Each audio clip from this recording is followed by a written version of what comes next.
ফজলে হুদা বাবুল। জি, আমি একটু খুব ছোট্ট করে ওনার দুটো কথা বলি। একটা বলছেন ইন্ডিয়ার বিরুদ্ধে বললেই যদি এটা হয় তাহলে সেইটা ইন্ডিয়ার বিরুদ্ধে বলেন, আপনারা করেন তো ইন্ডিয়ার পক্ষে।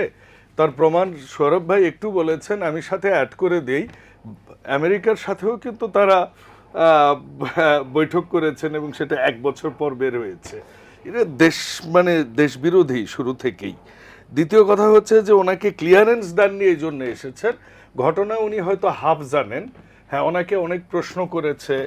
ভারত যেটা করেছে সেটা একটা সরকারি সফরের একজন লোককে প্রশ্ন করেছেন এবং অনেকক্ষণ বসিয়ে রেখেছেন, এবং তারপর উনি যখন বলেছেন যে না আমি থাকবো না, ইতিমধ্যে ওনার ক্লিয়ারেন্স চলে আসছেন, তখন উনি অস্বীকৃতি জানাইছেন যে no, I will not go there.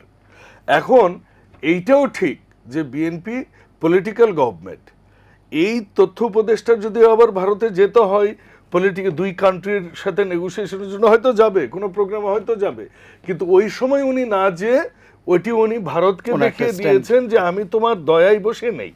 Number 2 হচ্ছে উনি আরেকটা বলছেন, যদি সুশাসন তৈরি না হয়, এটা আসলে হতাশাজনক।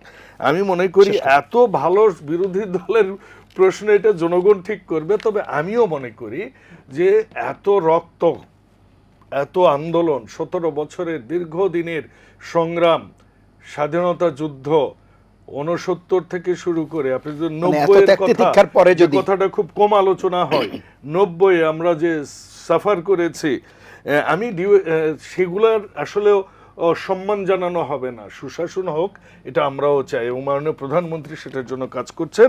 আমি last but not the least যে কথাটা বলতে চাই সেটা হচ্ছে যে আলোচনা হবে, কথা হবে, কথার পিঠে কথা হবে। যেমন উনি যখন বলেছেন ওখানে গরিব মানুষদের জন্য এটা করে, তো মেডিসিনে তো গরিব মানুষ বড় মানুষ নাই, একটা এসওপি তো চলে। সেই ক্ষেত্রে আমি বললাম তো গরিব মানুষদের জন্য তো সস্তায় বসতে পাওয়া যায়, তাহলে ডিওএইচএস এ থাকেন কেন, এটা বলেছে। আমার মনে হয়েছে যে না, আমার বাবাও আর্মি অফিসার ছিলেন, উনি 78-এ রিটায়ার্ড করেছেন। আমার 4 জেনারেশন, এখনও আমার অন্তত আমার ফ্যামিলির 2-3 জন আর্মি অফিসার এখনও দেয়ার অনগোয়িং জব। সো আমি এটা জানি, বুঝি, যদিও আমি সিভিল ব্যুরোক্র্যাট এবং মিলিটারি ব্যুরোক্র্যাটদের বিরুদ্ধে সবসময় কথা বলেছি।